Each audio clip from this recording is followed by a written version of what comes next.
أهلا بكم أعزائي المشاهدين، وكان معانا لقاء آخر معرف بيكي. أم يوسف. أم يوسف، حضرتك أم يوسف. أهلا بيكي يا حبيبتي. أهلا بحضرتك. ممكن تكلمينا إيه رأيك كده وتقولي لي كده في التواصل الاجتماعي والفيسبوك عامة، جوه البيت بره البيت وداخل عندك وإيه رأيك؟ هل هو سبب رئيسي في الطلاق ولا يعني عايزاكي تتكلمي كده وعن التجارب اللي انت بتشوفيها حواليكي. والله التجارب اللي أنا شفتها حوالين مني حاجات كتير قوي، فيها الحلو وفيها الوحش، زي بس ايه؟ الوحش أكتر بقى. زي دلوقتي كل حاجة بتظهر على الفيس. نسبة الطلاق كترت طبعا، أكيد طبعا، يعني نسبتها حوالي 80%. وطبعا والولاد انشغلوا طبعا على الفيسبوك كتير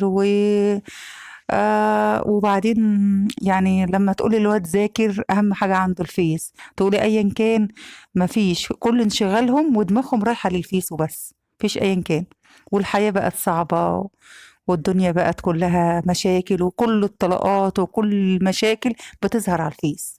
ما بقاش في خصوصية. ما بقاش، كل حاجة منتشرة أصلا. كل واحدة كل تتخانق مع جوزها وكل واحدة تتخانق كده تروح نشر على لو الفيسبوك واحدة، معلش، مع احترامي ليكي، لو كحت على الفيس، لو عملت ايا كان على الفيس، كل حاجة على الفيس دلوقتي. تحبي توصلي رسالتك تقولي ايه؟ تنصحي الناس والستات بايه؟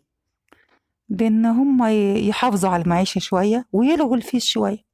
ده اللي انا او اقدر. يستعملوه استعمال صح لا، يستعملوه في اوقات معينة. في اوقات معينة. اوقات معينة يستعملوه، واوقات ان هو اصلا ملوش وجود اصلا في الحياة. احنا كل حياتنا دلوقتي بقت على بصراحة الفيس. من قبل الفيس كانت حياتنا كويسة، وكان المجتمع المجتمع الأسري كان كويس جدا. من ساعة الفيس ده والمجتمع باظ في كل حاجة، يعني ما بقاش كويس. الله بصراحة عليكي ونورتيني ربنا يبارك في عمرك وربنا يزيدك من فضله. وانا سعيدة بوجودك ربنا يبارك في عمرك يا رب، وربنا يزيدكم دايما كمان فوق كمان، وفي نجاح كمان وكمان، بمشيئة تسلمي الرحمن. لي يا حبيبتي، تسلمي.